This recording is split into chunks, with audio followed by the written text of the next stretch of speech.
We'll just wait a few minutes, everyone, while we're waiting for everyone to join, and then we'll get started.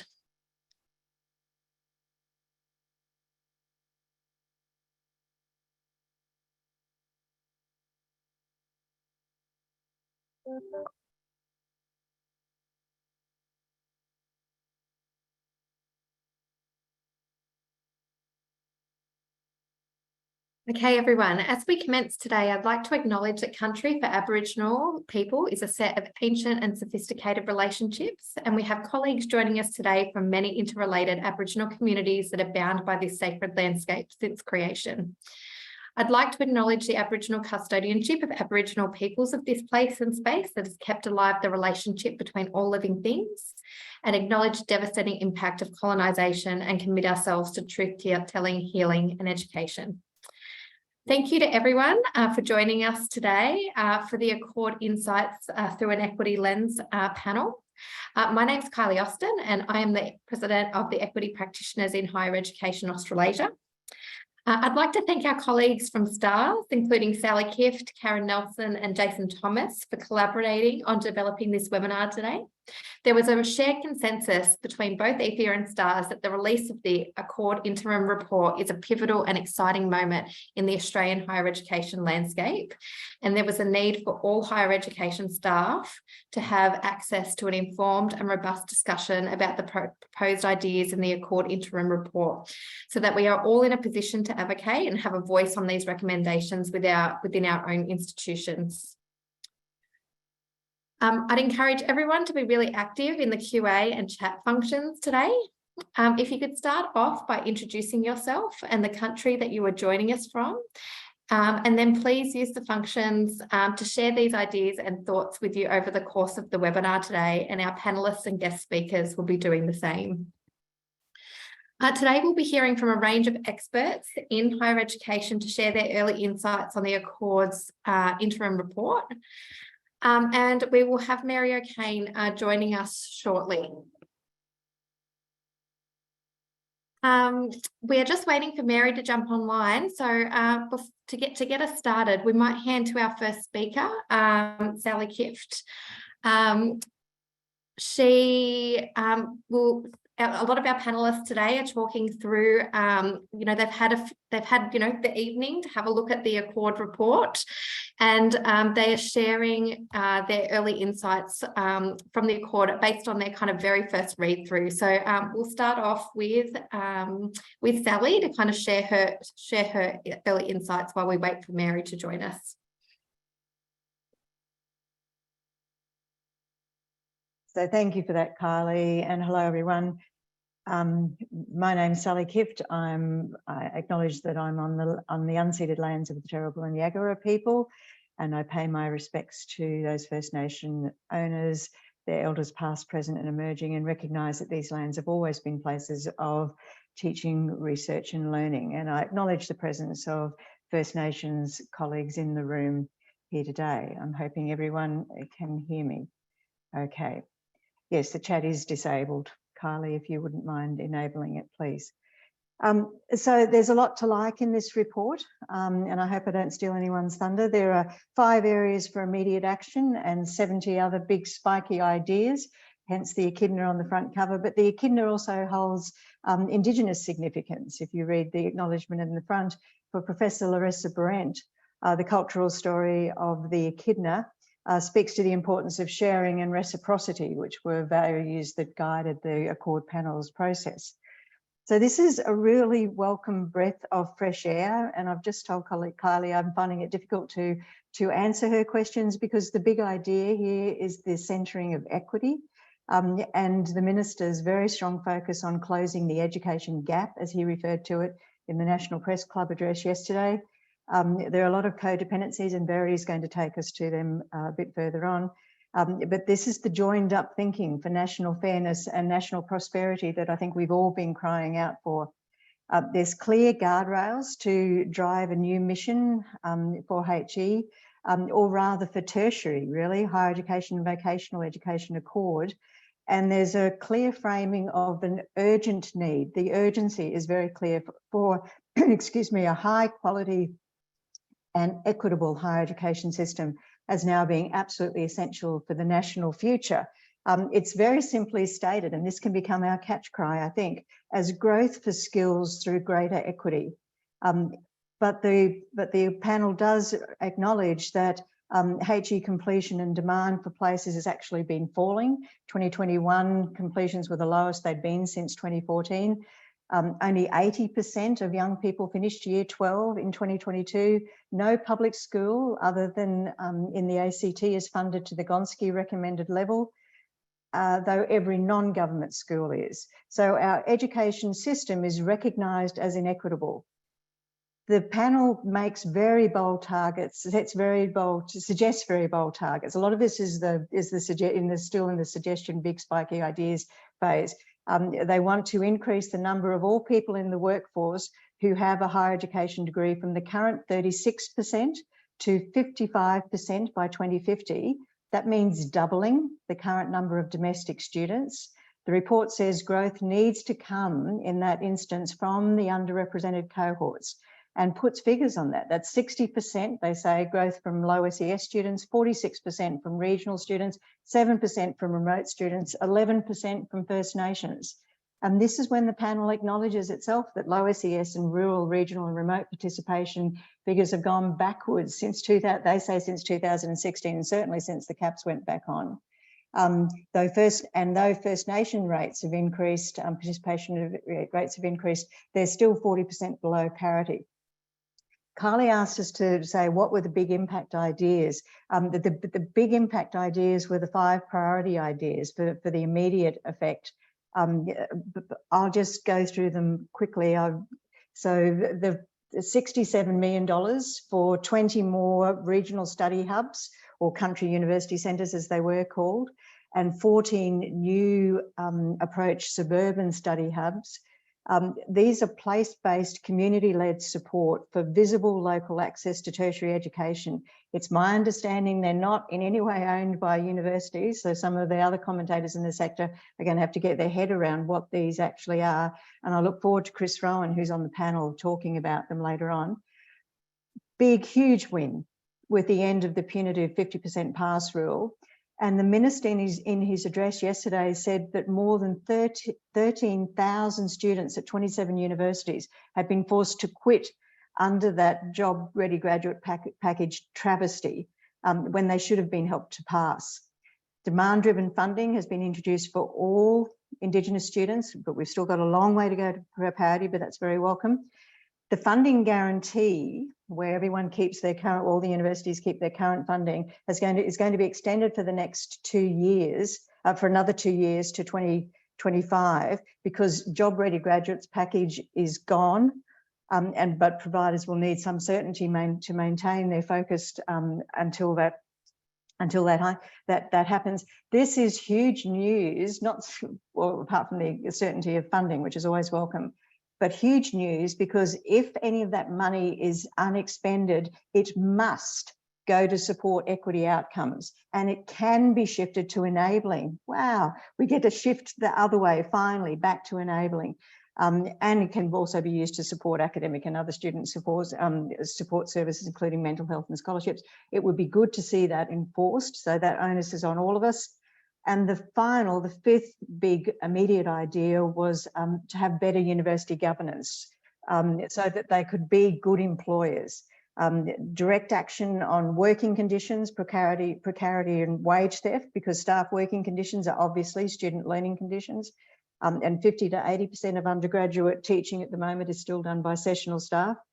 But it's also to be good governance universities for staff and student wellbeing, to handle the still endemic sexual assault and sexual harassment that's going on, to embed First Nations leadership, to possibly co-design a national student charter as exists in New Zealand to assure the safety and wellbeing. But this is stated in the context of there being a duty of care owed to students. That's really nice language coming from my old lawyer perspective. And there's the possible suggestion of a higher education student ombudsman. So they're the immediate big actions that the government, that Minister Clare has already committed to. So they're happening. We don't need to guess about that. But everything else I'm going to say now is all in the still big spiky ideas. So we've got to think about where you want to go with this and what you want to advocate for. So I'm going to suggest 5 of them, which I know is more than 3 because I did maths at one point. The first big one, I think, is First Nations at the heart of the higher education system. They're positioned as a full and genuine partnership with suggestions to create a new First Nations Higher Education Council under the proposed National Tertiary Education Commission. And that's to lead a self-determined approach to funding, leadership, policy settings for First Nations students' employment, teaching, research and engagement. Their support, they're suggesting for a First Nations-led review of outcomes and parity for First Nations people.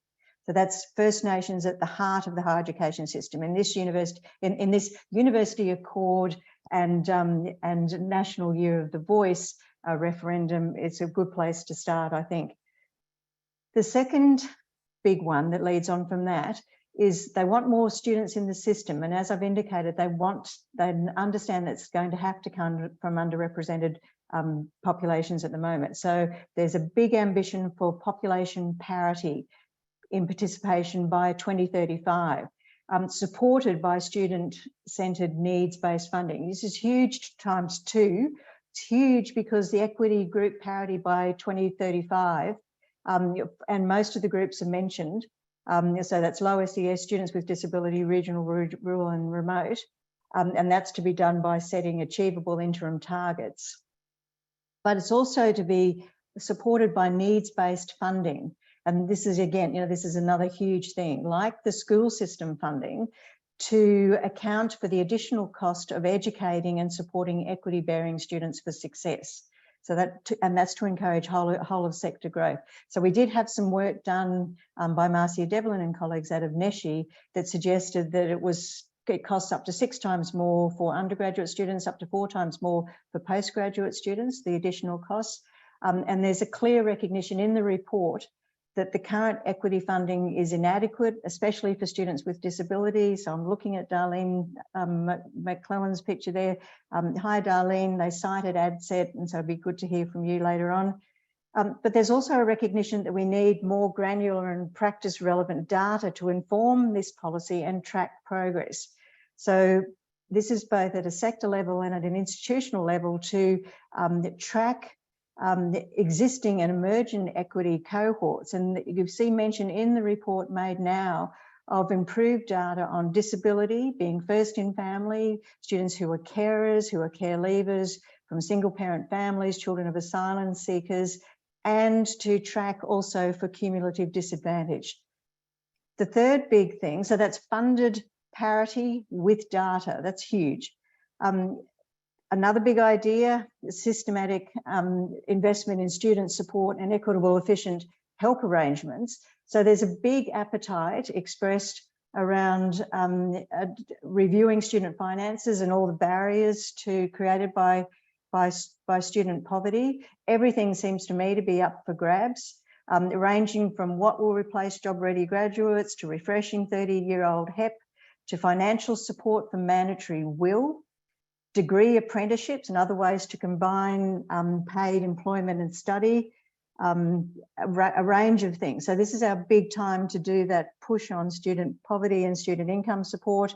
They're also looking at a universal learning entitlement so that all students can gain 1 or more tertiary, so it's vocational higher education qualification, in an affordable way, and then credentials as they need in the workplace, with priority funding for equity groups.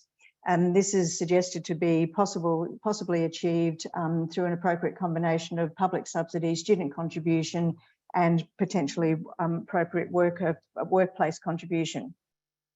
The support for learning and teaching quality and transformation, that's the fourth one, with an emphasis on how this is important also for international students who deserve a quality educational experience and not just be treated as an industry.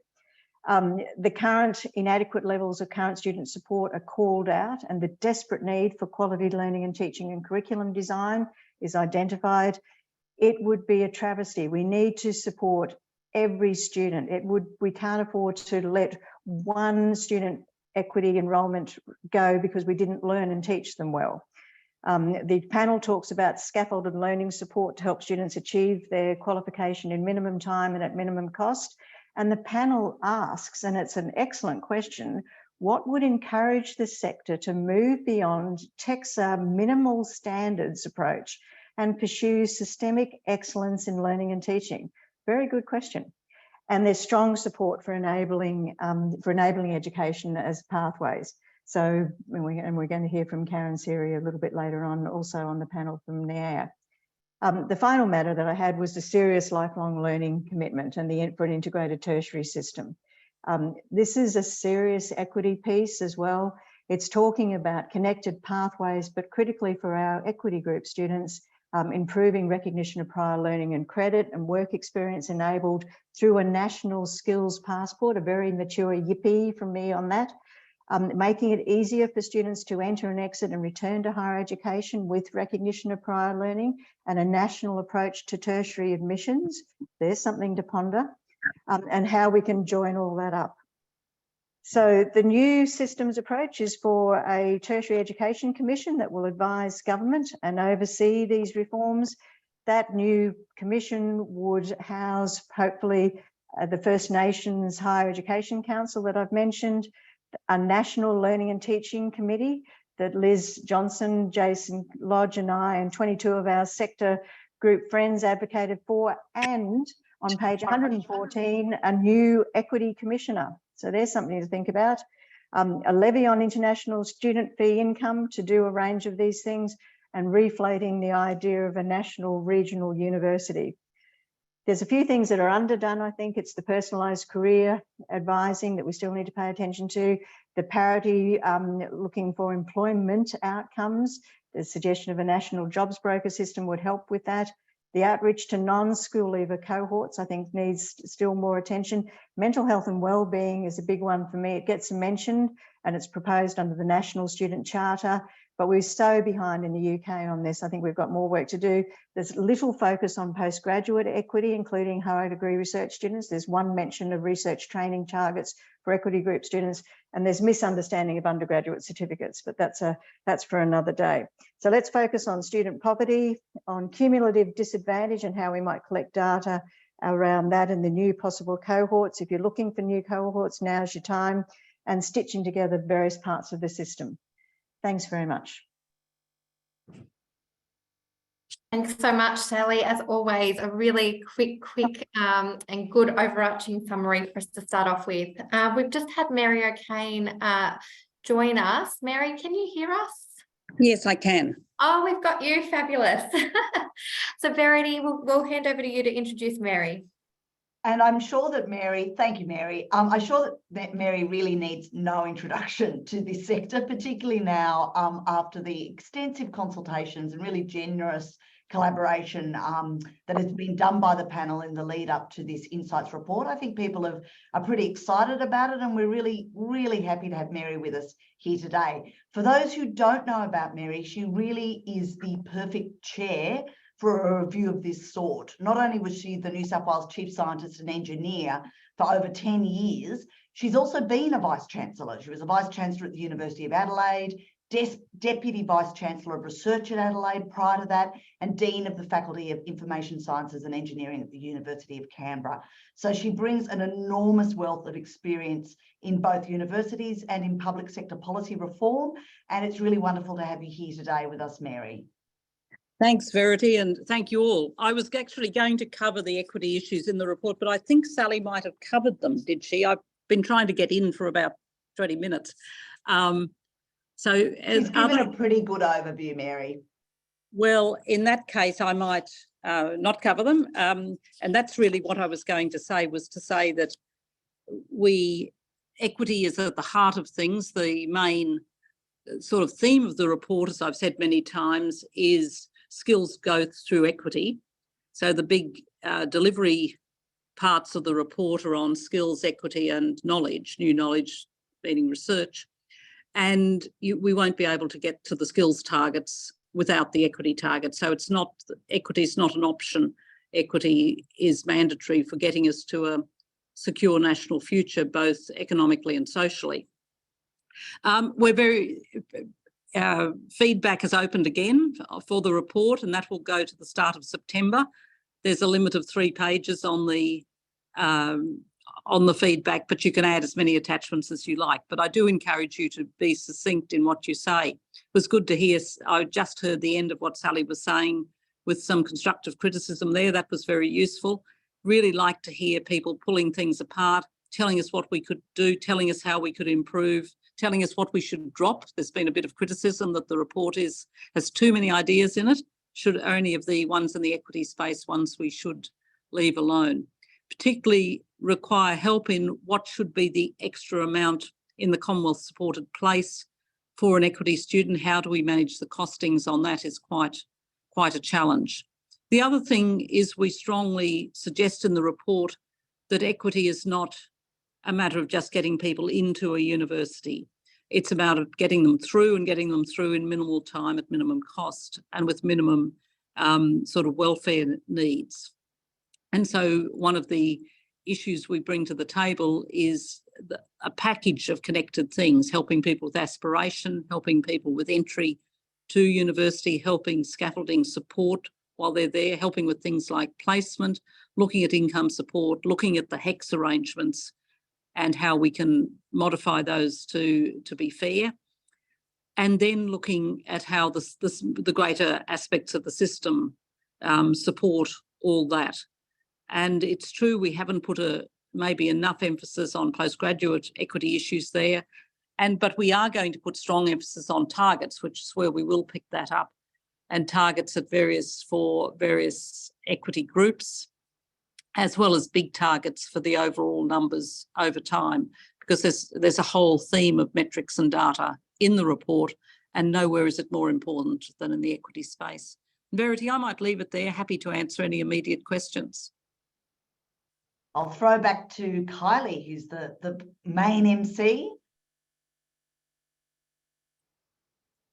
Thanks so much, Mary, and thank you for joining. Thank you so much for taking the time to join us today and navigating through those technical difficulties. We really appreciated you having you here. So thank you so much. Thank you. And I'll be interested to hear about the discussion later on. Yes, absolutely. We'll send a copy of the recording. Thank you. Okay, that's lovely. So thank you, Sally, as well for getting us started and sharing those really early insights into kind of your key takeaways from the report. Had Andrew Harvey, we've had Andrew Harvey join us, who's joining us as the Director of Pathways in Place program at Griffith University. Andrew, can I check that we've got you and you're all online and ready to go? Yes, and I did have similar, Mary, technology issues, but we're all here. So thank you for the invitation and particularly for pulling this event together, which has been done on very short notice, but really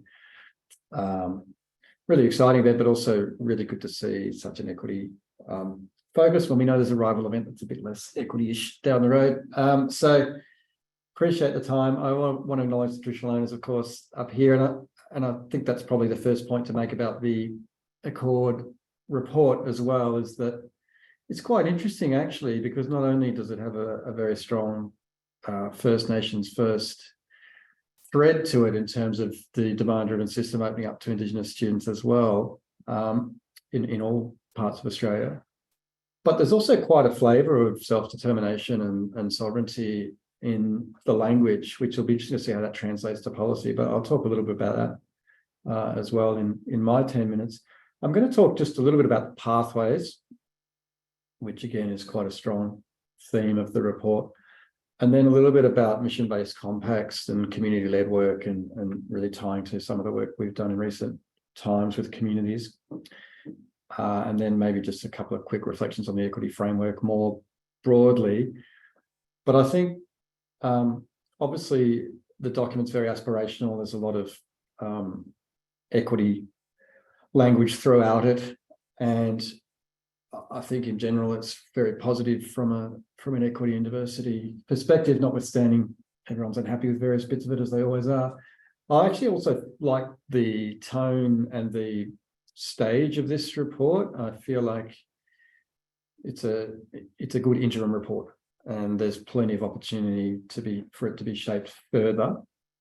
But I like where it's landed in terms of not being too prescriptive yet around recommendations, but also giving some clear signs about where those recommendations might lie.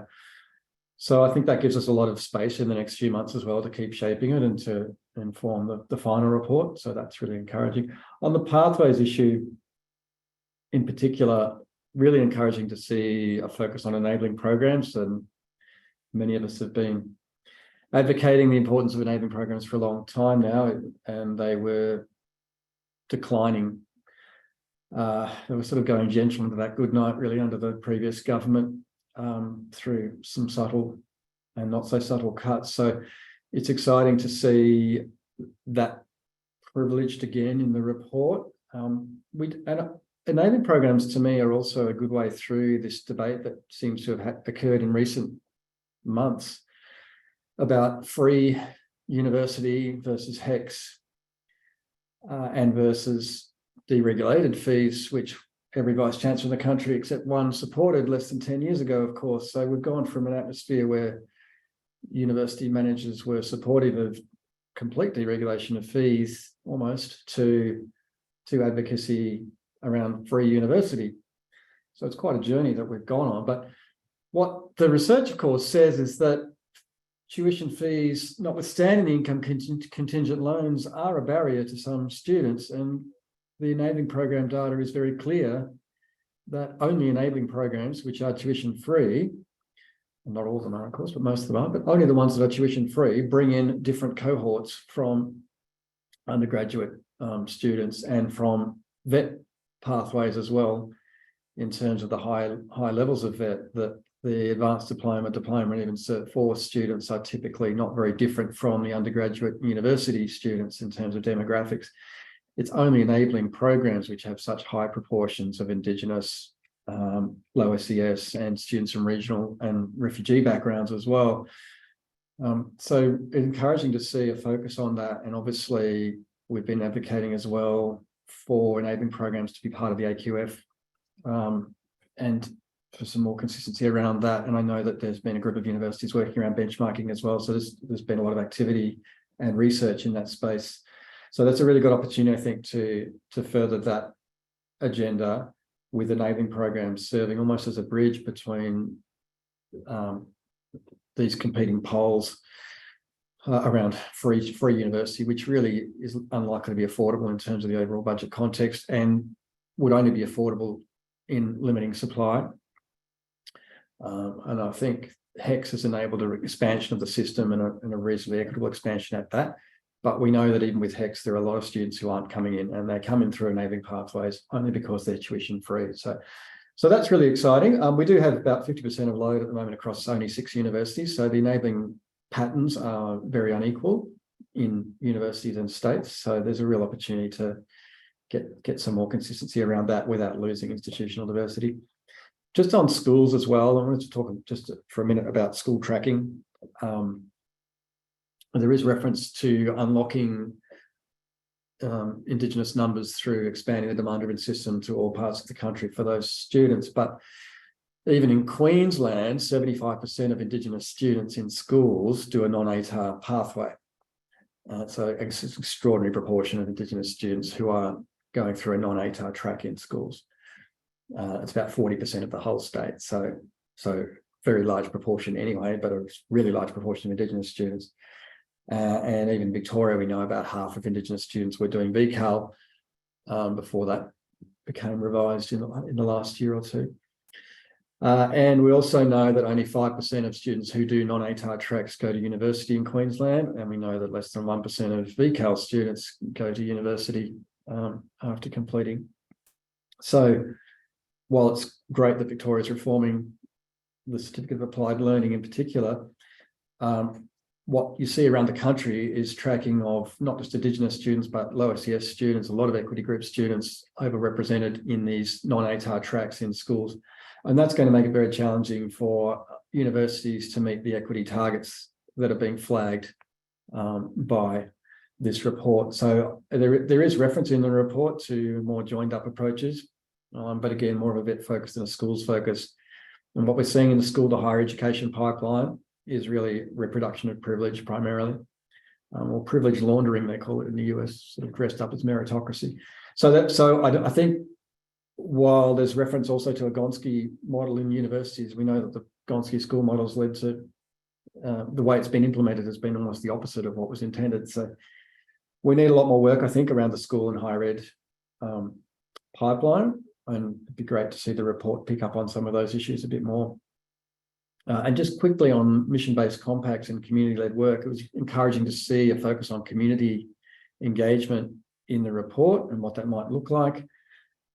Just to give an example of how that might play out in the current work that we're doing in the Pathways in Place at Griffith, which is a Paul Ramsey funded program. We're focusing on Indigenous and Māori and Pacifica communities specifically up here. And Māori and Pacifica people have rates of higher education participation that are very similar to Indigenous Australians and very different from almost every other migrant group, in fact, actually from every migrant group in the country. So we're looking at about 10% bachelor rates compared to 30-odd% for other Australians. And that's partly a result of visa issues and limitations to the HEX loans that a lot of Māori and Pacifica have because they're on special category visas. But it's also reflective of some international Indigenous contexts and colonisation in New Zealand. But so this is a group, there's about 170,000 Māori and about 250,000 or more Pacifica people in the country. So nearly 500,000 in total. Who have very poor higher education outcomes, which have been completely concealed by the student equity framework, which has focused just on the 6 big groups since it was formed in 1988. So one thing to address is the student equity framework itself. Another way of doing that is through these mission-based compacts idea. What would it mean if universities in Queensland were incentivised to work with communities such as the Māori Pacifica community? Similarly, in Victoria, we worked a lot with the Somali Australian community. There are migrant communities, of course, all across the country from different backgrounds. And for Somali Australians, and Mary just mentioned the importance of the whole life cycle. A Somali Australian who leaves university, who tries to get a job with a university bachelor degree has a similar employment rate to a non-Somali who leaves school at year 10. So you've got very high participation rates amongst African Australians, but actually very poor employment outcomes, particularly for Horn of Africa and Somali Australians in particular. So this brings into light the whole need for the equity framework to focus beyond access and participation more on outcomes, but also brings into light the potential for more place-based approaches and for universities to have more distinct missions if they're encouraged to do so. So we're pleased to see that language in the report, and hopefully that can frame up into some more policy-focused work around the framework. And I think the other just quick point in closing is to talk about carrots and sticks. So what carrots are there and what sticks are there for particularly, say, the group of 8 universities which have 10% lower CS participation? We all, I'm sure, think that's not good enough, but the framework, for instance, at the moment doesn't look at postgraduate students, and really it's in that postgraduate equity space that you would expect the University of Melbourne or WA to have strengths. And what's the opportunity for those strengths to be harnessed? And conversely, what are the accountability measures for all universities to hit equity targets, understanding the differential nature of each university? In the UK, they moved the Office for Fair Access into the regulator in recent years, and that seems to have made some difference. I didn't see any flavour of that in this report, but it's important not only to think about the dollars, but also to think about the regulatory environment and where equity fits in that. And at the moment, I think we're not seeing a great focus on equity and diversity under TEXA, and we're not seeing much regulatory pressure on universities to do a lot of things that they say that they're doing, particularly around disability compliance and other things, as Matt, Brett and others have talked about. So we've got gaps there, I think, in terms of regulation, and we've also got some issues around incentives. but it's certainly a positive report, and we're really pleased to see the tenor of it. I think for a lot of us, it's kind of a breath of fresh air after a decade or so of pretty stale air. So it's exciting times, and we look forward to working with Mary and others to hopefully get the report to where we want it to be. And I'll close with that, and just thanks to Kylie again for organising this, and for this very large turnout. I gather is a full house. So thank you for the time. A huge thank you to you, Andrew. And I think there's some really, I think that the concept of the place-based approaches that you're talking about are really exciting. So thank you so much for taking the time to read the report and to share your insights today. I'd now like to introduce Professor Liz Johnson, who's the Deputy Vice-Chancellor Academic at Deakin University. Thanks, Kylie. What a privilege to be amongst this panel today. Really delighted to be here. I've got to say the excitement is building. I'm not going to repeat what all the preceding speakers have said, and I encourage you to follow through and dive into the report, because there's a lot there for us to munch on. Of course, the big ticket item, as Professor O'Kane says, is that equity is at the heart of the whole report. It pervades the whole report. And the thing I particularly like about that is that it says that's not only good for those involved, it's good for the country. And in fact, it's critical for the country. Now, this is a real shift in thinking. We've known for a long time that equity and the diversity that it brings with it actually enhances learning for learners and enhances outcomes, not just for the equity learners themselves, but for graduating cohorts as a whole, and for employers when they get there. We know that diversity in companies makes better investigation, better approaches, better development, and above all, it makes better decision making. So I really like that equity is placed as a national imperative, not just for individual learners, but as a national imperative. I think the placement of learners at the heart of the report is also really encouraging. That's a step change in thinking too, going from thinking about just the institutions or just a dollar amount of economic benefit to actually thinking about the people at the heart. And I think that's really, really encouraging. The report doesn't give us all the answers, but it points to the how as well as the why, and it gives us space to interact with the Accord panel now, but also I suspect for the future to shape these things as they're coming through. So it's got a cooperative tone, a collaborative tone. And again, as others have said, this is a real breath of fresh air. So the tone of the report is really quite important to me. It's a positive tone. It does recognise the challenges. It talks about gaps and deficits. It talks about the things that we need to do, but it talks about them as actions to take, not punishing people who are in that situation right now, not slapping institutions over the wrist, but talking about what we need to do. It's an action-oriented report.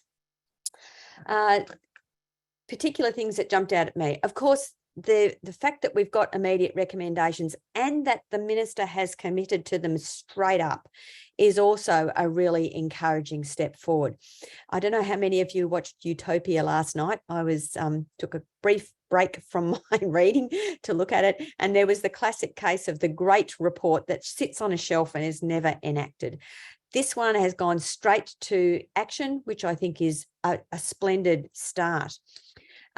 The effectively demand-driven funding available for all Indigenous learners and the removal of the 50% pass requirement for Commonwealth-funded places were the two that really hit the top of my list, but I think all 5 of them are really important. There's been a couple of questions in the Q&A about when can the 50% rule be taken out.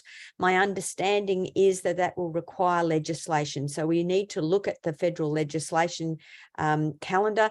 I believe there's a session starting at the start of August. So I've got fingers crossed that it can actually apply to the current trimester that we're all in, or at least I hope that's the case. The other an immediate initiative that I want to point to is the expansion of learning centres and the interesting inclusion of moving them into outer metropolitan areas. When the minister was talking about this, he made the really big point that being able to see a university in your own space is a really important one. Idea for potential learners to see, particularly learners who don't have social capital in higher education. They feel that that's some kind of other place. Having that in your home space is really quite powerful. I would, just a word of caution though, having Deakin has had learning centres in the past, not at this scale, of course, and we have both regional and metropolitan campuses. We know that increasingly learners are choosing online delivery because it's flexible. So it's not just geography that stands in the way of students being involved with higher education. It's also their own commitments, and typically it's caring and working commitments, which affect actually probably the large majority of our students, but of course compound when we add in an equity lens. So very welcome. Very pleased to see more visible and localised support for students, but let's just keep in mind that there are people who won't be able to get there and need flexibility as other forms of flexibility as well. A couple of other points to bring out for me. I really like the focus on building a future workforce, that idea of looking forward to skills for the future. In addition to the benefit of bringing diversity into our future workforce by promoting equity cohorts in higher and further education, I think it's really important that we focus on equipping them for the future. And that means thinking about cultural intelligence, not just awareness, but intelligence, understanding people from other cultures, understanding people from different backgrounds, also engaging with the overwhelming global challenges of climate change, globalization, and the rise of digital technologies. All of these things need to come together. And that's part of the reason why Sally and Jason and I were so passionate with many, many of you on getting collaborative work happening at national level so we can share best practice and make these big changes together. Following on from that point about workforce, I also really welcome the focus on lifelong learning. And one of the things, so it doesn't come out so much in the list of recommendations, but is certainly in the body of the text, is that idea of reskilling and upskilling existing workers. We know that workers coming into the labour force now or in the labour force will have many careers, not just jobs, but many careers. And they should feel that they have a flexible access to learning and training so they can engage with that and make best use of their strengths and their experience. Not that any report can cover anything, but the additional thing I would point to there is connectivity and thinking about connections to on-the-job training or professional development. And I was pleased to see the AQF review referenced in the body of the report. I'm even more keen to hear that actions coming out of the AQF review will form part of the path forward. I think I'll probably leave it about there, except to note that the report in its section on excellence in learning and teaching really points to that collaboration that's needed nationally, and also asks us to build on the innovation and the developments that were put in place during the pandemic. There's a very nice piece in Sally's latest Needed Now in Learning and Teaching. If you haven't subscribed, it's on Substack, please do. But there's a very nice piece in there from the wonderful Kathy Stone talking about the importance of digital technologies in enabling equity learners to get good access to higher education. She points to the value of having equity learners have alternatives of digital delivery so that they can find the package that suits them best.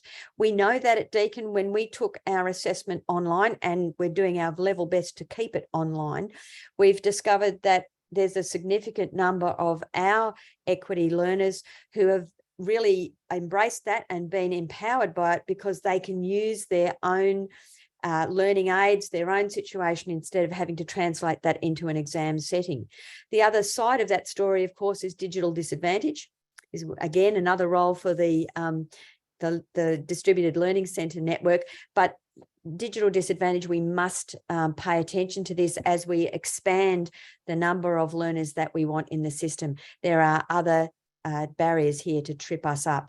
But overall, I'm really excited about the report. I'm really looking forward to doing much more work on it and to longer consideration, not just to the end of this year. We'll have another report out in November, but looking forward to the work that follows from that onward. And I'm really encouraged by the tone that and the reception that the report's got so far.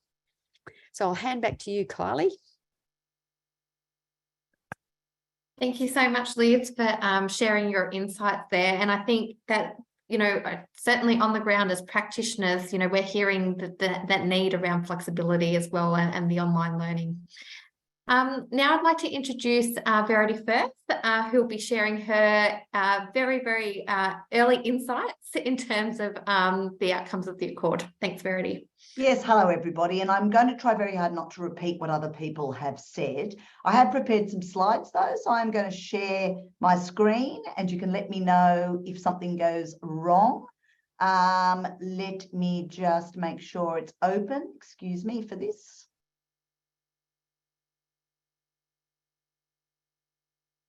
Why is it not coming up? Apologies. We haven't had good luck today, have we? With being able to actually share things. It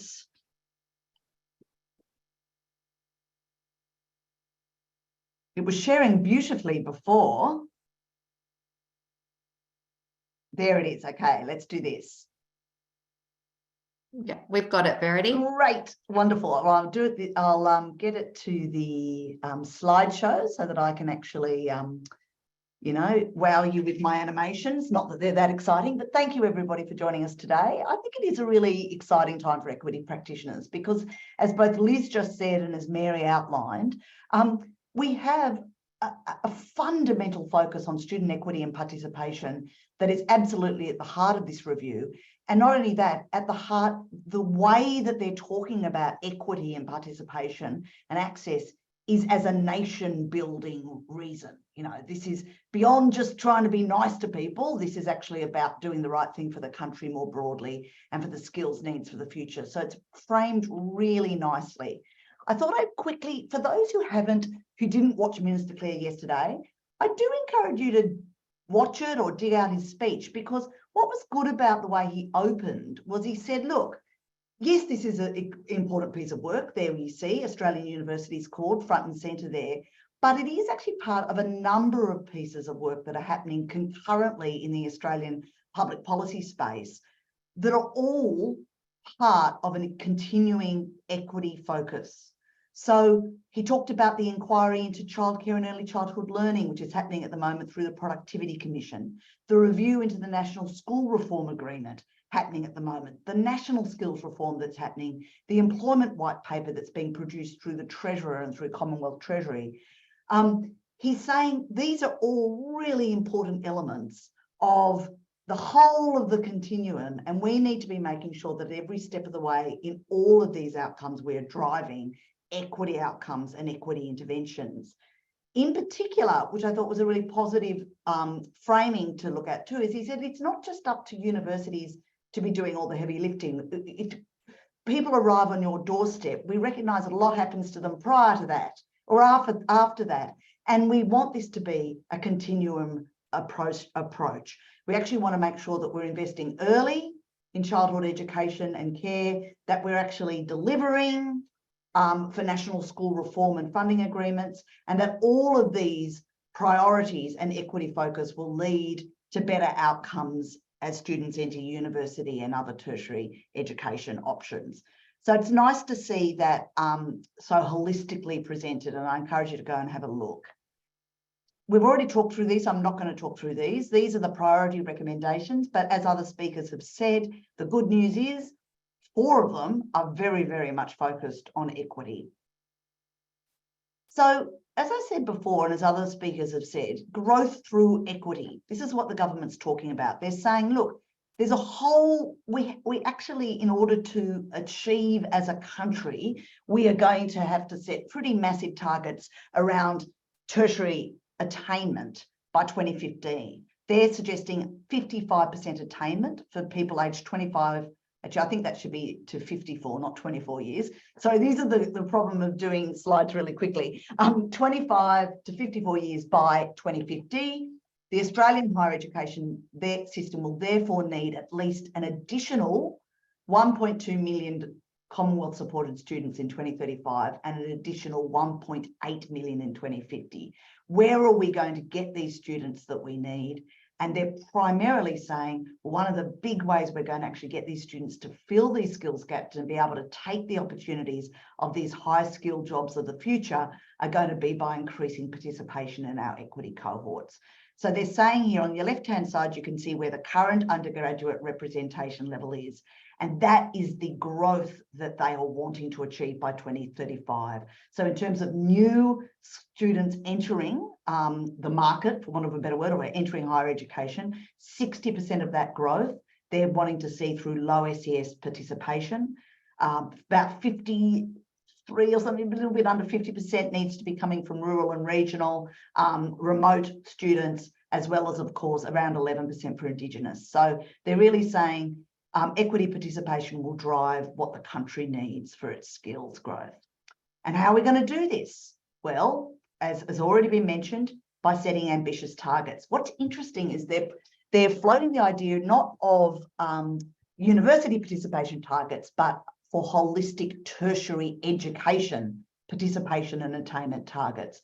I think this is very important. I think it's long been a goal for Australian tertiary education to have more seamless and integrated approach to VET and higher ed, and by setting a overarching target for tertiary education and participation, I think that's one of the ways we can do that. They're going to have sort of sub-targets that will be talking explicitly around higher education, but the total target will be a broad one, a bit like the way schools targets work. We've talked about that, setting targets to aid First Nation participation and completion rates. Again, really driving participation and getting it at parity, well, aiming to get it. I'm sort of, you know, all of this is aspirational at the moment, but aiming to achieve parity by 2035. This is great news for EPHEA because this was what we suggested in our submission. So it's good to see it come to fruition. They've also started to try to unpick funding and said, okay, what are we going to do here? They think that what the country should do is have a universal learning entitlement, right? And the idea behind the universal learning entitlement is that all students from equity cohorts will be eligible for a funded place at university. That sounds a lot like demand funding, I hear you say. They say yes, similar to demand funding, but they're not actually as interested in the laissez-faire nature of demand funding. So the only problem, I'm actually very pro-demand funding, but one of the criticisms of demand funding is that by just matching student demand with places, sometimes it doesn't enable the government to look at some of the other issues that it might want to solve. So, for example, it's a less planned approach. It's a bit more laissez-faire. Demand, supply, meet them in the middle. Where is the role for government to actually talk about national skills objectives and how do they provide balanced tertiary provision across regions if it's a purely demand-driven system?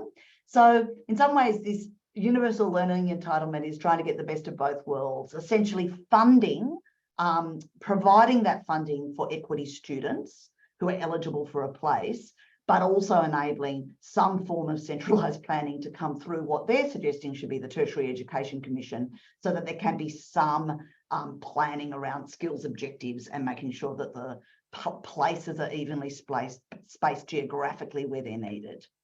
So they talk about doing that through the National Tertiary Skills Commission. Wasn't that funny, that little funny dot there? They also say that within this sort of other system within this universal learning entitlement, they also want to look at a student-centred, needs-based funding model. So anyone who knows school education will understand this innately. So again, it's around equal opportunities to access higher education. But when you start to fund universities, how do you do that? And how do you reward institutions for funding greater concentrations of cohorts, particularly cohorts that have more complexity in terms of education and training and service delivery?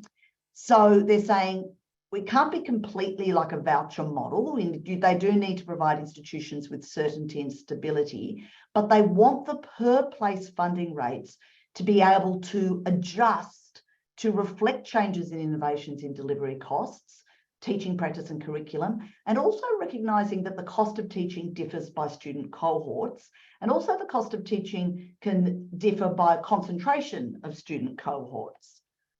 So they're saying there needs to be a whole lot of work on that. So anyone out there who's an expert on what sort of costs that would look like, how that would look, should start narrowing their submissions straight away. And they're going to be digging more into that. But they're also saying, look at the schooling resource standard. What they do is have a base amount, and then they add equity loadings for students with specific learning needs, whether it be disabilities, low English language proficiency, socioeconomic, educational disadvantage. It's not a system that can be automatically just transposed on top of the higher education sector, as in some ways, there's actually more complexity in schooling than there is in higher ed. There's a whole, anyway, this is an issue that needs to be discussed, but the concept is interesting. The big question, of course, that a student-centred needs-based funding model raises is what happens to HEP. So do we still continue to have HEP, or do we actually start to fund universities more holistically based on their student equity cohorts, but not create separated HEP funding? I don't know the answer to that, and I'm sure people out there will have some views. Again, I'm not going to dwell too long on this because it's been addressed by other speakers, but one of the nice things that was recognised in the report, and I was pleased to see, was again that idea of the whole life cycle of the student. So they make recommendations specifically around every element of the student journey. So aspiring to higher education, actually making access easier, but not just access, the transportability, the portability to enter, exit, and return to higher education, making that integration between VET, between tertiary education, and that really trying to make lifelong learning possible for people, easier for people, and recognising the equity elements also built in to lifelong learning opportunities. Preparatory and enabling programs, Andrew's spoken about that. Making sure that we're giving the scaffolded learning support that students need, again, and that is also addressed by that funding model we talked about. And at the other end, the transition into work, having a national jobs broker system. So they're thinking very holistically about the student journey, and it's good to see the Minister thinking very holistically about the student journey, literally from birth, as he also sees those connections between early childhood education and schooling education. National Student Equity Strategy. I almost ran out doing my slides, but I did want to just end on this one, which is all of this complexity does still point to the fact that one of EPHEA's big parts of our submissions was we do need a national student equity strategy. And as I think it was Sally or maybe Liz pointed out, they're talking about having an equity commissioner sitting within the Tertiary Education Commission. Maybe it's something that an equity commissioner could do, but pulling together these pieces of work, particularly across the student life cycle, across the, I suppose, life cycle of many people, I think is work that's desperately needed, and it is an historic moment to get that work done. So that concludes my remarks. Thanks so much, Verity. What a great summary in a really short turnaround. So thank you so much for that. I'd now like to invite all of our panelists to turn on their videos. We are very, in addition to our speakers that kind of really gave those first key summary, overarching summaries about about what was in the Accord. We've invited a whole range of staff from across the sector to really kind of share what their initial kind of insights were in terms of, what do you think is going to make the greatest impact, but also are there things in the Accord which you don't think will work or you really do think are going to work, but also are there gaps in the Accord and things that maybe haven't been considered.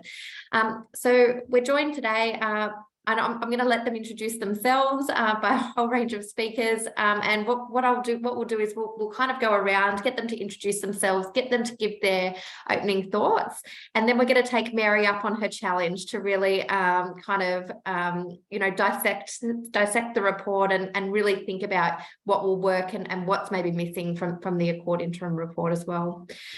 So Chris, you're the first tile to my left. I'll get you to introduce yourself and give us your opening thoughts around what's in the Accord report.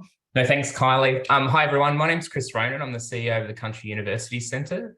So they're the community-owned centres as part of the outgoing Regional University Centre program. So we look after about half of the current network. It's interesting, this whole report. Obviously, there's been the expansion of the regional study hubs, which is the new name from it, and that's a huge amount of money and is going to make a massive difference. There's also the metropolitan element, which I'm curious to sort of get into because I think I have a lot of thoughts on that. But Mary's asked us to be bold. So I guess in my response to this, I'm also going to be a little bit bold and a little bit cheeky because for me, I sat in the room yesterday with the minister at the press club and it made me a little bit uncomfortable. And I think it made me a little bit uncomfortable. I mean, hang on, let me put the caveat. There's a lot of positive things from the sector, which we've already heard about. So I want to narrow in on one particular element. For me, as somebody who comes from the community background and represents communities, this feels like universities looking internally in the sector to solve problems for marginalised and excluded people who sit outside the sector and aren't engaged. And that really sits uncomfortably with me. And interestingly, that's paradoxical to the funding announcement that was made. In terms of expanding the regional study hubs. So if I can take a little bit of liberty, Kylie, I'll be very quick, but I just want to give a bit of background to show and demonstrate this and illuminate this point. So the Country University Centre started in 2013 and it was a community-led approach. It was completely external to universities and government. And at the time, we couldn't get universities or government to work with us. And this was in the heart of post-Bradley review of the sector looking around equity reforms. And here was an equity reform that's sitting outside the sector that was community-led by the community group and the sort of marginalised people within regional communities that the sector was espousing to support. And so there was this tension there. And it's taken us sort of 10 years to slowly build our credibility, to slowly work and to be part and included in this conversation. And we want to work really collaboratively with universities. And this is, I guess, the question where the uncomfortable point sits with me, because if this is the experience we've had, and now there's been demonstrated success from the minister with that funding and the doubling of the size, imagine all the other communities out there who have their own ideas around how they can support the people that they represent to access higher education. And imagine how those ideas are excluded from this debate. So I think there's a little bit of nuance around what this looks like, and it sits uncomfortably with me. And I think I can talk for like 3 years about this. And just on the metropolitan hubs, we've sort of lifted this idea of a regional university centre or the CUC and said, yes, it can work in metropolitan communities. And I really do believe it can. But a lot of the comments, and Sally alluded to this at the beginning, from commentators and different things is, what role does universities play in this? Or what role does, other people play in this? And at its core, this is a community-led response. That's been the success. And if it's not in a metropolitan area either, then I can't see how it's going to be successful. And the minister in his speech yesterday said, well, perhaps these metropolitan study hubs could be, new nodes for new institutions and to leverage, for universities. And for me, that's actually a really big red flag, because that sort of shows that capture of a university, of a community setting of that project, and undermines what we've learned over 10 years of doing this, half that time without government and university support, and now, really gratefully included in all of this conversation. So I guess that's sort of my initial opening insights, a little bit spicy perhaps, but I think it's good to have this debate and to have this discussion. Thanks, Chris. I think that's some really interesting insights. When I was reading through the report last night, there was a really nice mix of case studies and things like that. But the thing that stood out to me was really the student voice as well, and how do students tell their story about what is needed for them in accessing and participating in higher education as well. So thank you. Comments. Sarah, it kind of links into a little bit of work that you've done around that students as partners bit. I wonder if you can introduce yourself and share with the webinar and everyone joining us today what your insights were. Yeah, thank you, Kylie, and thank you, everyone. It's been wonderful listening to this. So my name is Sarah O'Shea, and currently I'm the Dean of Graduate Research, but previously was the Director of the National Centre for Student Equity in Higher Education. So I've spent many decades now working in student equity in higher ed, and I suppose on a personal level, it is so heartening to see the transformative potential of higher education being acknowledged and valued as it is in this report.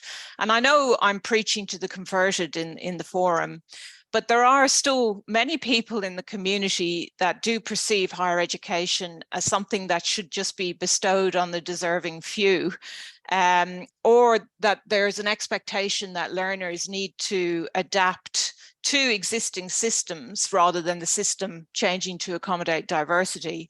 And so I am hopeful that this review and the accompanying equity recommendations will mark an end to the sidelining of equity in higher education, as the speakers previously have alluded to. Because we know that embedding good equity design, and I'm sure Darlene will speak to this, good UDL, Universal Design for Learning, benefits all our students. It's not, we shouldn't be sidelining equity students. So I really welcome the focus on equity and the centering of equity in the report. I suppose a caution for me is that, yes, I agree, we do need more qualified scientists, doctors, and broader professionals, but I did find the report articulated all the change in economic terms. And so I'd just like to remind us all, I'm sure we're all aware of this, but we do have an underlying civic duty as a university sector as well. And that's in the higher education threshold standards. So university is not only about employability, it's not only about increasing our qualified professionals, it's also about a better quality of life for people and contributing positively to society. And I think that sort of ties in with what Chris was saying as well. Retaining that link to people, to community is really important. And I hope it doesn't get lost in this driver for our economic prosperity. And certainly as an educator myself, I think my best moments in the sector has been witnessing the joy and exhilaration that comes with gaining new knowledge, and also working with students, as Kylie acknowledged. I've worked a lot co-designing with students. I do find the lack of student voice in the report quite alarming. I would like to see a lot more proactive consultation with students rather than an expectation of submissions. I think if we're doing this in a purely equitable way, there shouldn't be an expectation of a 3-pager. The Accord panel needs to be outreaching and engaging really proactively with our students. Maybe they're doing that in the background, I'm not sure. And just to end on one final thing, I did have an interview in the car this morning with a journalist who did question the boldness of aiming for population parity of participation by 2035. But I think, as an educator, and I'm sure I'm not alone in this, we should never aim for mediocrity. It's better to set aspirational goals and maybe fall short of those goals than to set the bar really low. And I applaud the Accord for setting us all a high bar to achieve. Yeah. Thanks, Sarah. Yeah, I think that inclusion of population parity, although may present some challenges for the sector in terms of how we get there, I think it's a really important aspiration. We've got Karen Nelson, the Provost from the University of Southern Queensland, joining us today. So I'm wondering, Karen, can you maybe share with us your opening thoughts around the Accord report? Thanks very much, Kylie, and good afternoon, everyone. I'm joining you from Toowoomba, which is on the lands of the Yagara, Jayabal and Garawa people. I'd also like to acknowledge that these lands are unceded places of learning and teaching. Look, I think overall, this is a pivotal moment for us in higher education. I haven't been so excited about being part of the sector since Denise Bradley released her report. So this is certainly a moment in time, and I really love the way that we've got 5 immediate actions that we can focus on, and then a whole lot of really great ideas that we have the opportunity to engage with and debate and work out what they look like for us as a sector. So I'd just like to acknowledge and thank Mary O'Kane for the way that she's enabled the sector to, and I mean that inclusively, Chris, to participate in this process.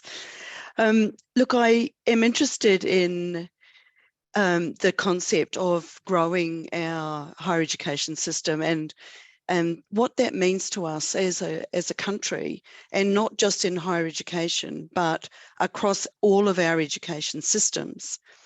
And to be a little bit provocative, and I know we've talked about equity, and this is clearly an equity-focused report, but I really wonder whether we should start moving away from the notion of equity to thinking about Australia having a democratic approach to our education systems. So that is that they are representative of and by and for the people of our country.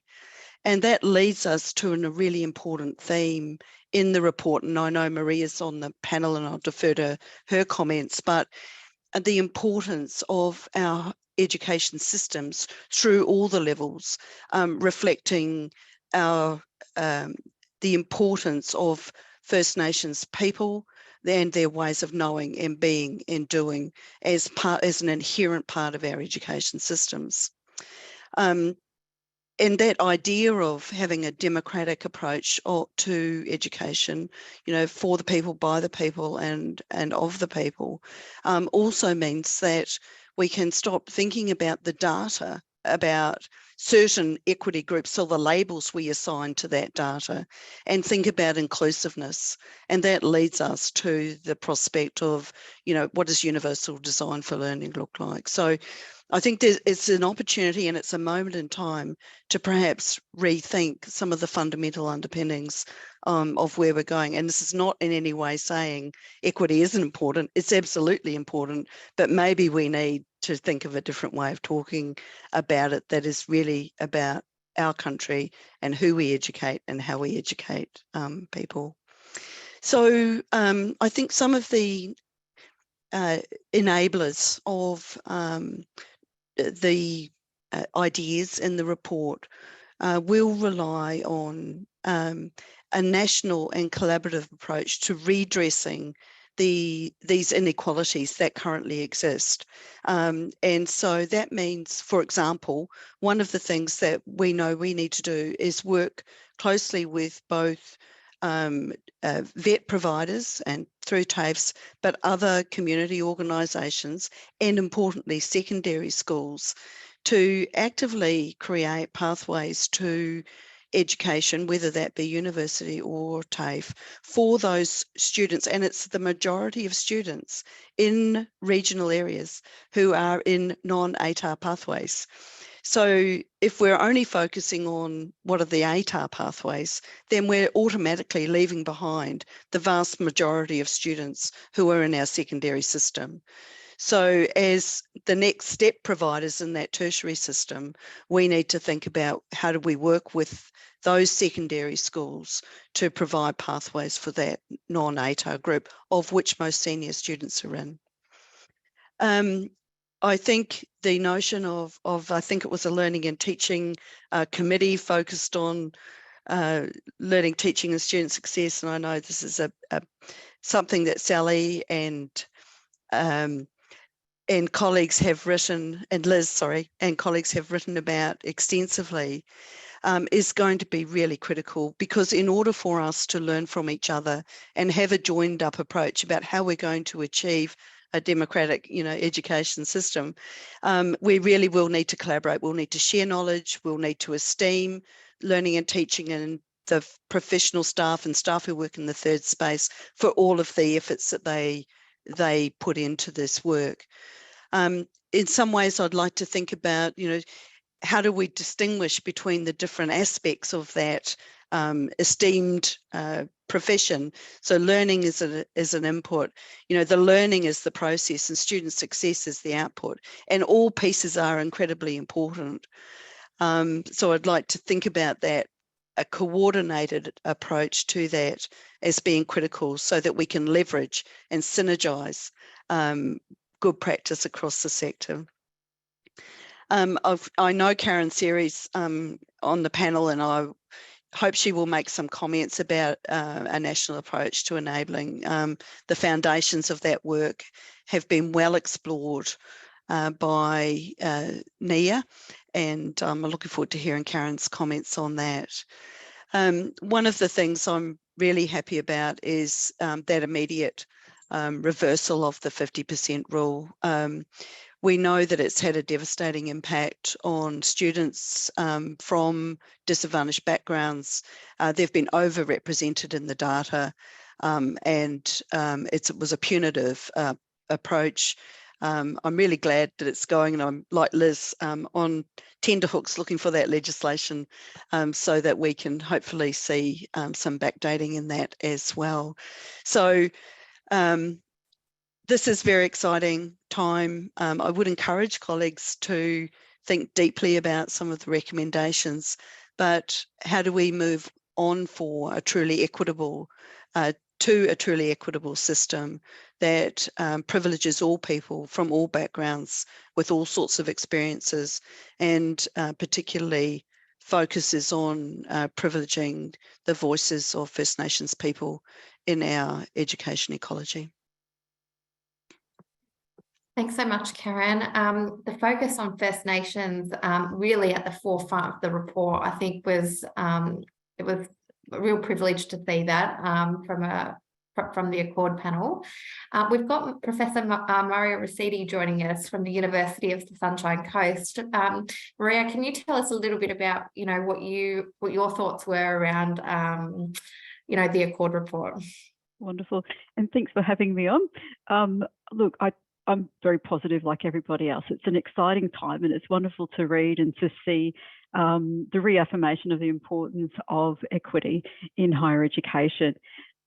It's saying all the right things, and it's saying it all in the right way. And some of these themes we've heard before over the years. And I guess my concerns are some that have been echoed before in terms of how will this translate into policy and practice. And of course, at this stage, it's really these big, bold ideas. It gives us a lot of hope for the future, and I think it helps to give us and reaffirm what we're doing is doing the right thing. One of the things, though, around increasing Indigenous student access and participation is making sure that we do no more harm, making sure that we're setting Indigenous students up for success. And by that, I mean, are universities ready to accept higher numbers of Indigenous undergraduate and postgraduate students? And also around the responsibility and accountability that comes with that in terms of the clear and transparent use of ISSP money to ensure benefit for Indigenous students. Are our universities, all of them, at some standard of cultural safety with the embedding of Indigenous knowledges and perspectives comprehensively across all disciplines? It's done beautifully by some. There are some disciplines like counselling and nursing that are the gold standard, but there are also some for which that hasn't progressed at any great speed. And it also comes down to ensuring that Indigenous students that are coming in can see themselves reflected not only in the curriculum, but by those who teach them.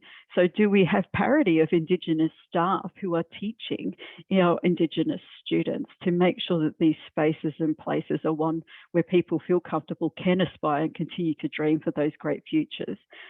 I guess my concerns around those sit around doing no more harm, but also more broadly, that sense of parity. And I think Sarah stole my thunder there. That's the problem with being the third speaker or fourth speaker along, is that my question is parity enough? The Accord was set out to be bold, and I actually think let's go beyond parity. It should be parity plus to actually address the situation that has occurred and the disadvantage that is currently experienced. The Accord talks about parity of population, parity of participation, and parity of access, but what about parity of outcomes? And I just think that we should move beyond parity, or at least unpack the notion of parity as this gold standard. Shouldn't it be the baseline rather than the finishing line? That's how I sort of see it as something that's worthy of consideration. And I think that when we place parity as the baseline or the starting line, if you want, then we will start to see some real change happening. And I think that's where the self-empowerment and self-determination will really come into its own around that. So, and more broadly, just the unintended consequences. I've been around a long time, and I think with my own experience, I've seen this great rhetoric out there, and they're saying the right things in the right ways, and for the right reasons. But it also comes down to what are the unintended consequences of these decisions for people, and in my interest in particular First Nations people. And I lived through an era where there was quite an active recruitment of Indigenous students who then were not supported throughout their journey. So in many ways, I want to make sure that, as I said, that while we're bringing in Indigenous students, that we're going to do no more harm, and that universities are actually ready and culturally proficient and ready to accept and support students the way they need to for them to be successful. Thanks. Really, really important insights there, and that idea of parity plus, I think everyone in the chat seems to be really on board with that idea. What a great way to think about it. Thank you. Nadine, Managing Director at Equity by Design.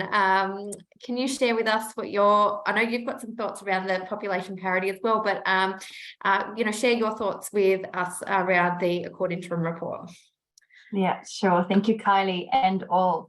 I am, together with all the others, I love the ambition of this Accord Interim Report, and thank you for those who have called out the language in this report. Like, I had a few chuckles, like reading the report yesterday about how blunt some of the statements are, including around, being a desired employer to work for, the university system, and a few of us could share some tales in that regard. What I love about it is, the aspiration for a high quality, high participation system that can meet the skills needs of the nation. And I would say it is actually not so different from Bradley. Bradley had absolutely that dual agenda of, the nation and national productivity and skills requirements and equity as the tool to do it.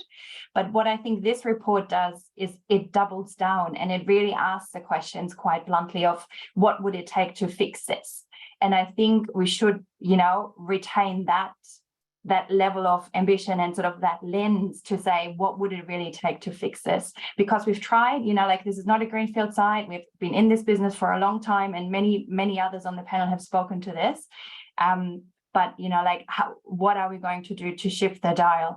So what I love is equity remains as a national effort, and there was real sort of, there were cases being made that not be so, but that has been retained, which is fantastic, and it's stated explicitly. Also, and others have spoken to this, the fact that we are centering equity in the report forces us to make equity the lens through which we conceive of the solutions.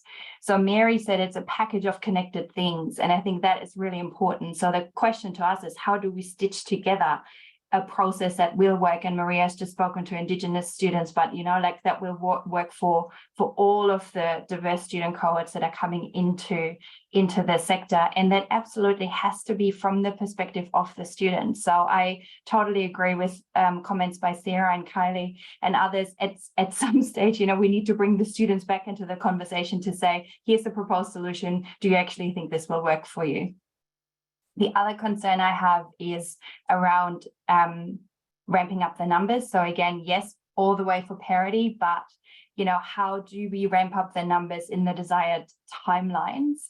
And I do think, so I share Andrew's concerns and Verity's emphasis, that this is really a whole of education system response.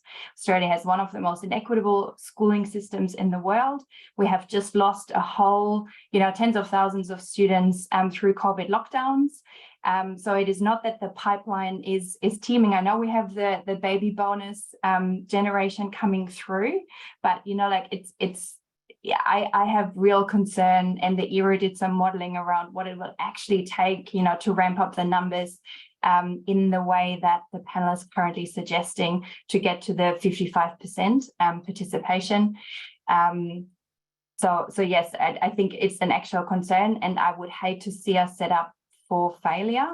And it goes to what Maria has just talked about, and this is that we pull students into the system who we can't support and who we can't set up for success, and then turn this into a really poor experience, like for the student, but also for the sector, for their communities. I don't think it will help anyone if we do that at scale and then let the students down because we can't support them.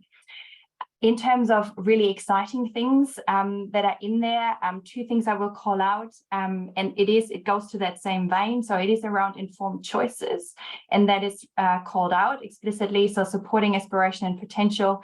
I share sort of a bit of Chris's cynicism around the way that this is framed is of communities currently missing out. Where I think universities have a bit of a sales job to do, like to present a university education as a desirable and achievable pathway in different communities. So I really like that it's called out that universities have a role to play in outreach, and that this really covers the education system. I think that is great. Careers advice is really highlighted, and how do we empower people, so school leavers and non-school leavers, to make good decisions about their tertiary pathways. And that I think this is really important.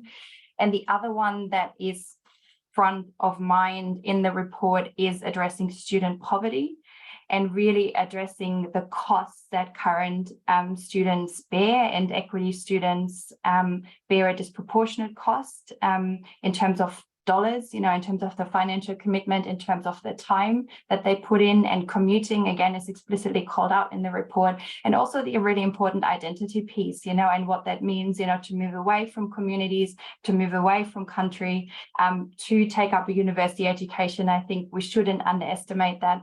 So the really, critical thing that is in there is around income support payments, and the Commonwealth government could do something about this really, really fast, right? So they could introduce legislation, just as they will do with a 50% fail rate. They could introduce legislation to increase both the value of income support payments as well as the eligibility of students for income support, if there was the political will. And I also think that including placements and unpaid compulsory placements is a really important part of this conversation. And I'm really pleased that that is in there. Thanks so much, Nadine, for that. I think, Karen, I think one of the big things that was in the report was the role of enabling education to achieve some of those outcomes. So I'm really keen to hear from you and your colleagues at NEO around what your thoughts are on the interim report as well. Yes, certainly. Thanks, Kylie. And I'm Karen Siri. I'm the Associate Dean of the School of Access Education at CQ University. So I've had 28 years of my academic life working in the area of enabling administration and delivery, and also in ensuring that undergrad and postgraduate students are supported in their undergraduate and in their journey through. So I too see that this is a really, really welcoming report. I think it's very positive in the message that Minister Clare sees everyone as important, and that education is that great equaliser. There is a strong equity message. We can't progress without addressing equity and participation of higher ed. So I see that role of enabling education as providing an opportunity for all who seek to study at university to be given that chance. Very reflective of the fair go in the best chance for all. I think the encouragement there for me as a educator in a regional university is to see that the report actually identifies the need for a differentiated funding model and with policy outcomes there in recognising the different costs of delivery in the regional areas where a lot of our enabling students happen to be. So most importantly, in my role, I see that consideration in the report's been given to all of the recommendations that have been made by the National Association of Enabling Educators. And as Andrew said, it's heartening to see enabling programs privileged once again. Certainly, the National Association, and you'll realise, Karen, thank you, you've got that the benchmarking document in the share. That's been a very momentous occasion for us to get that out, and it shows that the enabling programs across the nation aren't as inconsistent as may have been thought. It looks at benchmarking of 9 universities, so over half of the 25,000 students in those actual universities. So what has come out of that is a strong recommendation for a national standards using the learning outcomes, common learning outcomes the National Association has developed, and moving forward into a framework. And that's going to be the work that we take on from here in. But when you look at the required growth of that 55% attainment, a couple of things extra in there that twigged me. We have got a range of age groups within enabling, but one of the statement was around supporting older students who will be deciding to upskill, enter what we see as a second chance for the very first time. And enabling programs actually allow that to happen. It recognises, I think, what I've heard someone say, it's a ticket to the show. It allows that entry in. So I guess for me, one of the greatest impacts from this report is acknowledging the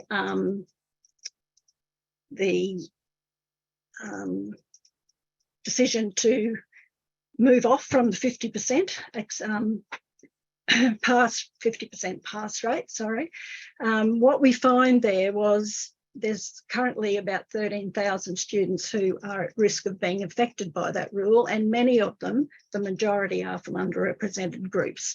So if we look at the fact that students from low socioeconomic backgrounds are twice the rate of participation in enabling, and then also that we have a higher proportion of Indigenous students engaged in our enabling programs, it's very, very important to see that that no longer will negate the opportunity that an enabling program does allow.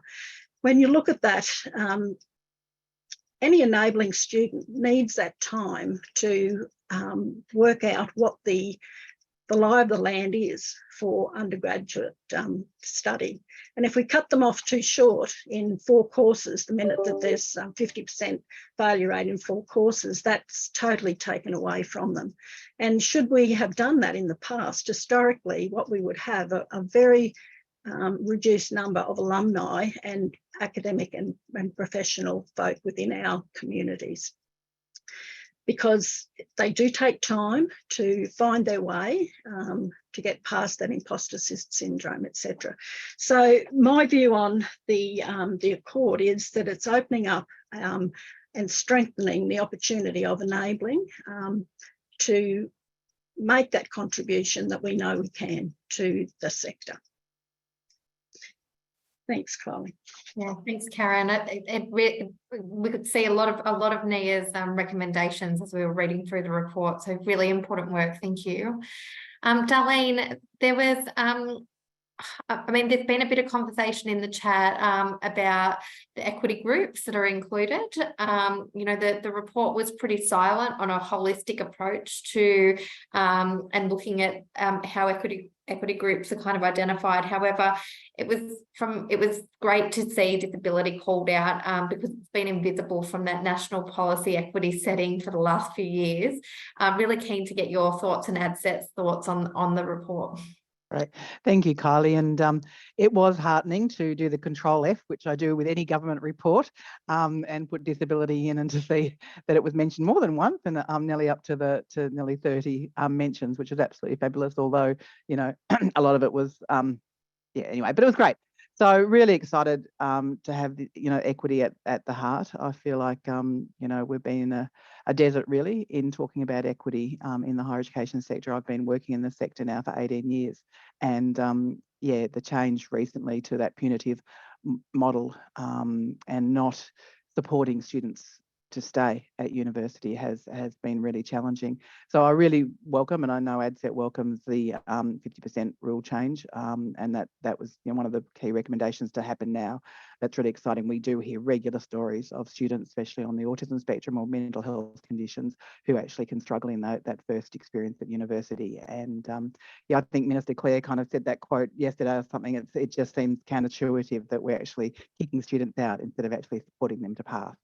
And that's what I liked about this whole cultural. It was actually the whole culture of the report to me was actually about that whole student journey, and it looked about that career progression in, and also then the journey out, although there's some questions around what they mean in that jobs area, but also that will was identified. So it was really exciting to see a whole heap of things that we see a number of challenges for students to achieve their education was actually identified in the report. I think the challenge is, and I think Mary made that note to us too, is that there's a lot of ideas in there. So it's how do we ensure that comes to fruition? And for me, it was the funding model and the needs-based model. I want to go into that tentatively. You know, I don't necessarily see that as significantly successful in the school sector. You know, if I go and talk to teachers within schools, they're not actually feeling like they're not seeing the impact of that needs-based funding on the ground. So I want us to kind of step tentatively and make sure we do it well.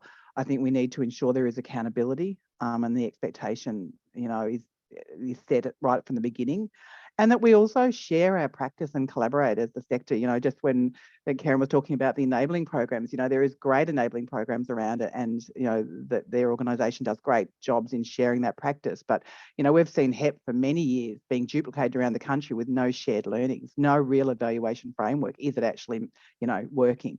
So I don't want to make the same mistakes that we've made previously with other big funding models and funding changes, where we're not looking at the evaluation framework. We're not looking at, yeah, how do we ensure, yeah, that success. So, but look, I'd love to be challenged. I kind of came away too excited and happy, and then Chris, you know, burst my bubble as soon as he opened his mouth, and I thought, okay, I've got to look at this more cynically. And I think this is great to have these conversations. Let's hope we can keep having these conversations, because I think we need to kind of, yeah, challenge. This is a once, you know, for me, I know I wasn't around with Janice Bradley's report, but you know, that once in a generation chance, an opportunity for us to actually have that. And also, I think the most important thing is the student voice, and I think we'll be rattling the cage for the Accord. You know, but they are to be commended. So thank you for the opportunity, Kylie. Yeah, no, thank you, Darlene. Interestingly, we've got Steph joining us as well, for who's the president of ANZA, and what was really called out in the key priorities, one of the key priority actions of the report, Steph, was the need for universities to divert learning support for the continuation of the guaranteed funding over 2024 and 2025. Really keen to get your insights into the outcomes, the draft outcomes. Thanks, Kylie, and thanks everyone. I do want to acknowledge that I'm speaking on the lands of the Palawan people of Lutwyga or Tasmania, and I have a great privilege to live and work from here. I think, like a lot of people, there's been so many wonderful things already said, so I don't want to repeat what people have said, but I don't think any of us are sort of one-dimensional. When I was looking at the discussion paper and also the interim report, you know, I looked at it through a whole heap of lens, whether it's a person who's been working in the student services area in the sector for 17 years, but like a lot of people around this virtual table and beyond in this discussion, also working outside the sector with people who are in this context sort of named up as underrepresented groups, but also as a parent.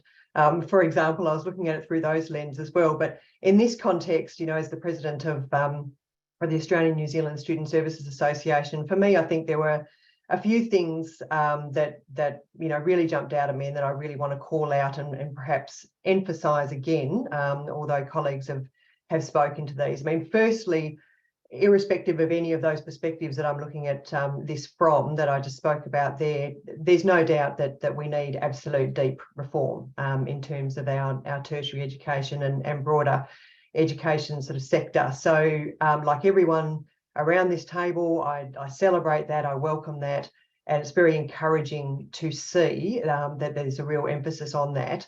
But I also have that sense of it's making some very bold statements, but in order for us to achieve some of the possibilities that are being called out here, it will really take a absolutely unwavering commitment to sustain the sort of effort that we need to make the kind of changes that we're talking about here. So I too share this great sense of optimism on one level, but also the realistic sort of sense of what we need to do to achieve it.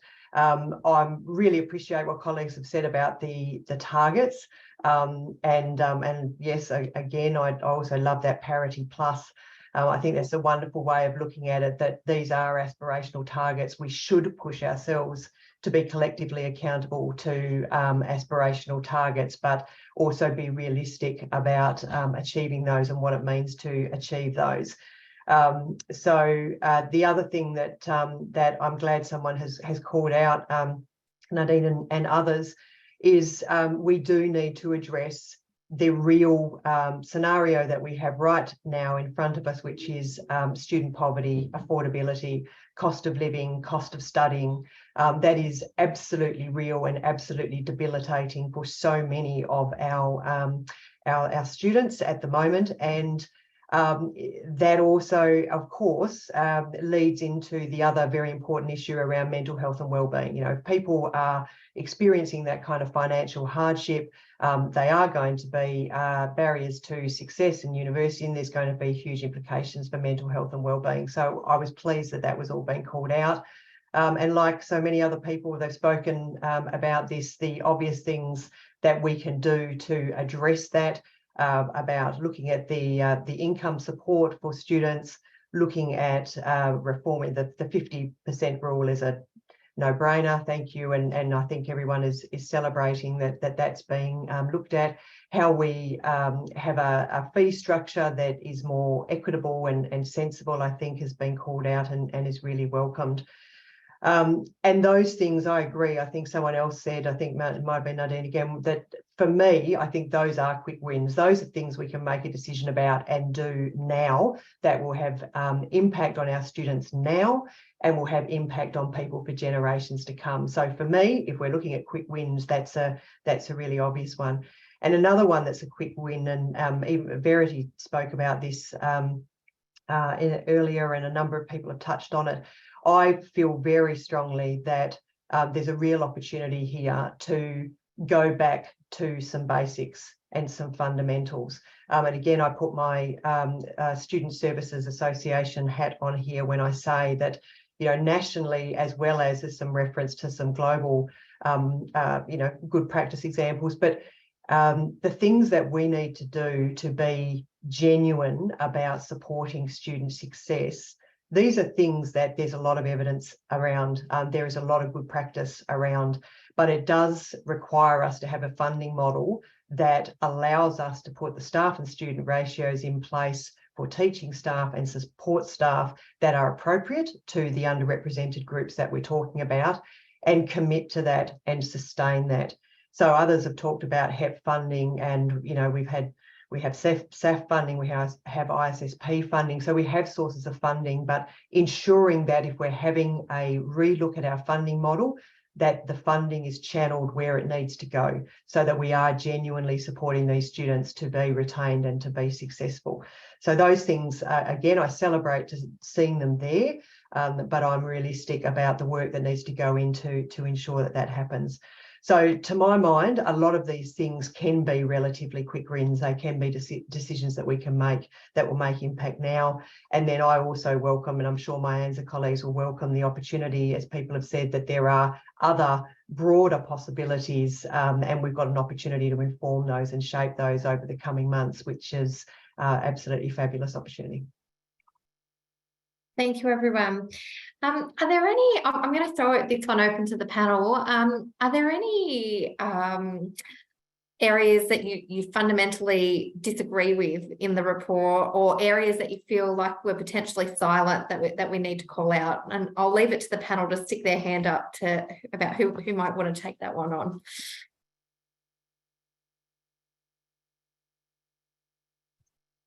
Kylie, I might just come back to a bit of the conversation that's going on in the chat, and a number of the panelists have mentioned it already, and it relates to the point I was making earlier, that to some extent the notion of equity is still being approached in a deficit model, through a deficit lens in the report.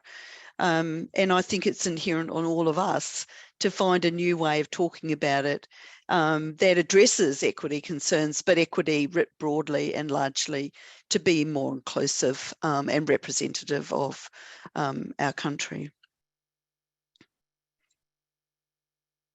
That might even be with the language too, Karen, in terms of rather than equity groups as priority groups. Yeah. Just a thought.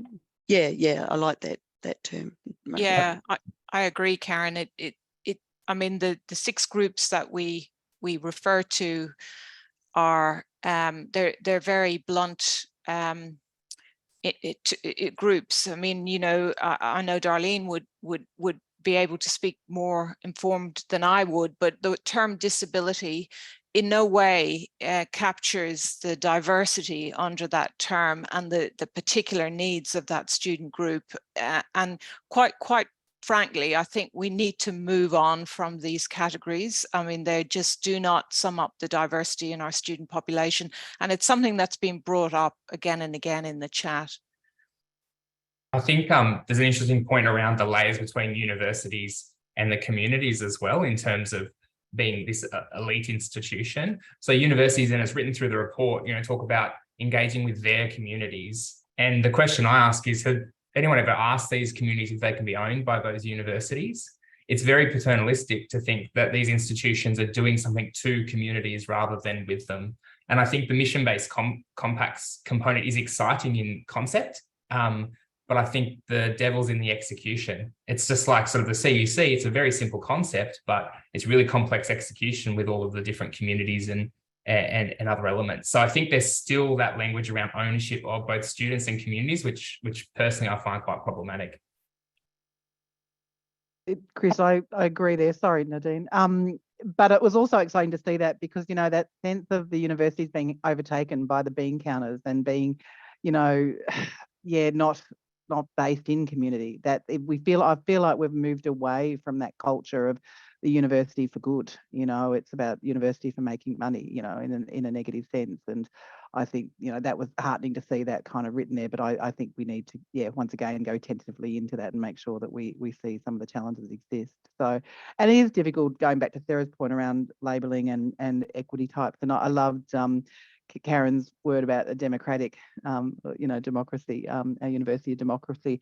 It's a challenge because people with disability, for many people, with lived experience, disability is a proud thing, and often, it is, but I want to have those conversations in the sector. Do we use, how do we kind of keep the numbers, because we for us, we love data. We love the data to know that we're meeting the parity, or we're meeting whatever. But then without that, then what do we do? So I think the conversation has to keep happening. So yeah. So Nadine, what were you wanting to say? Yeah, there? I'm gonna go into that same vein. I said on Friday, and I'll stand by it, that I think the worst thing we can do is make really significant changes to the sector. And the way that we are seeming to go is both an integration of vet and higher ed towards a truly tertiary sector, and institutional diversification, which is really sort of both approaches, like both options at the same time, and then get rid of the equity groups. I think that is absolutely the worst thing that we can possibly do, because we'll lose our ability to track things through, and we'll lose the ability to see what happens, with the indicators that we know at a time that we're making great change. So I think we have a lot more to lose than to gain by getting rid of the existing equity groups at this very point in time. I totally agree, like they all have limitations. Like Andrew Norton made an argument for much more finely grained and indicators that capture disadvantage at the individual level, rather than, like at a cohort level, at a community level. But I think now is about the worst time to toss out the equity groups. Sarah, what were your thoughts? Well, look, I was just thinking that, we managed to shift the language around raising aspirations. For those of us in the Zoom room who were, around in those days, every policy document that came out was about raising students' aspirations. So I think if we can get rid of that sort of deficit labeled language, I think that the time is ripe. Let's get rid of these equity group categories as well. And replace them with what, Sarah? What's the alternative? Well, I mean, I really like Karen's idea of a democratic university. I've written about the civic duty of universities. I mean, to me, it is more about what are priority areas of focus, rather than this very defined assumption that people fall into these neat categories, when we all know that our students are far more complex than that, and they are, intersected by multiple disadvantaging factors. So it's about working a way to actually capture what are our priorities, but making these fluid as time changes. So do our particular foci. So I just find 6 blunt categories are really poor deficit representations of who our learners are. But cumulative disadvantage gives us that. We know that as soon as you have a membership of 2 groups, you have less than 50% chance of completing a bachelor degree. I mean, we know that they are predictive as soon as they become cumulative. And Australia has data that I have shared with colleagues around the world that is the envy, like everybody wishes they had data like us. So I think we have a lot more to lose than to gain. Can I just say on that, I think there's 2 points. I think that the equity groups themselves are obviously very blunt. They've been around 30 years. They were designed at a time when we had much worse data. They do, though, capture structural disadvantage. So they do talk about class and race and things that are still important in Australia. And if you remove categories completely, there's a risk that you then deny structural disadvantage, and we come back to an individualistic notion of equity, which doesn't actually capture those structural societal elements, which are ongoing. But notwithstanding that, it's clearly those categories were designed at a different time, and we have to get a lot more nuanced. And certainly for current students, we have analytics and much better data. And we look at behavioural analytics rather than predictive analytics. So we're not looking at whether someone's low SES, we're looking at whether they didn't turn up to a tutorial in week 3, which is a much better way of doing risk for current students. So I think that these things are not mutually exclusive, but it's important, I think, to have a focus on structural disadvantage and structural equity, because they're absolutely still important in Australia, and they're core labour values as well. So it would be surprising in some ways if they chose to remove the categories altogether. But we need a lot more sophistication, not just for current students, but for our outreach activities as well. And we're sort of making progress on that. But this is very difficult. And one of the reasons why the categories have lasted so long is because they were pretty blunt in a way, but they try to capture structural disadvantage, and that no one could really disagree with them too much. So that's really the only reason why we've got these amazing longitudinal data sets, and we can be talking about parity. So I think it's just sort of a balance, I think the equity framework's been quite positive and lasted longer than in most nations, and it does capture structural factors, but individual disadvantage and individual areas of student behaviour are much more interesting from an academic point of view than looking at the students' past and some of the labels that they might have. And most analytics already does that now, but it's just how to balance individual factors with ongoing structural factors. So that'd be my view. Sally and Karen, I think we might leave it with both of you to make the final comments, if that's okay. Oh, that's inappropriate. There's probably much wiser things to be said. So I just wanted to agree really with Andrew Harvey's points just then. And also remind us that we're speaking with people who are in the zone. You start having these conversations in the broader university, and you're very quickly back to, discussing with colleagues why we need to do the things we need to do. I was just going to come back to another and different focus, which I'm grateful to EPHEA for raising in their submission, which the Accord panel picked up briefly, but I think we still need to run very hard on. Once we get them, we can't afford to lose any single one of the equity students that come within. It's Maria's doing no harm to Indigenous students in particular, but students more broadly. We do learning and teaching not as well as we could, would be the fairest thing I could say. Universal design for learning, and I would of course say transition pedagogy, but I'm just talking about let's design our curriculum in ways that are accessible and people can see themselves represented in more broadly. And we also now have robust evidence that we do mental health and wellbeing harm with bad curriculum design. And we're not even talking about huge things here. We're talking about badly organised and sequenced and not supported and no self-efficacy developed design. So I'd just like to bring that back over in the life cycle context. Thanks. I think Karen, final comments from yourself. Yeah. Oh gosh, that's an honour. Thank you. Look, what a wonderful conversation we've had, and so stimulating, and so much passion that everyone has for this important work. So it's wonderful to be here. I completely agree with Sally. Do no harm. We know that good learning and teaching and paying attention to the psychosocial determinants of student engagement are important. We know what that looks like. We know that that really good work that's exemplified in the transition pedagogy that Sally's put in the chat that is so important. And we know those key factors are, it's about through the curriculum, building students' confidence and self-efficacy for learning. It's about creating a sense of belonging for the student, to their cohort, to their peers, to their to their teachers, to their curriculum. It's about mental and physical well-being and positive emotions. So we know what the drivers of student engagement are. There's a lot of work to be done, but one of the things that I think we haven't talked about today, and I think there's a whole new conversation around it, is around the notion of a tertiary education commission. And because one of the things that we've lacked in Australia is a stable public policy platform.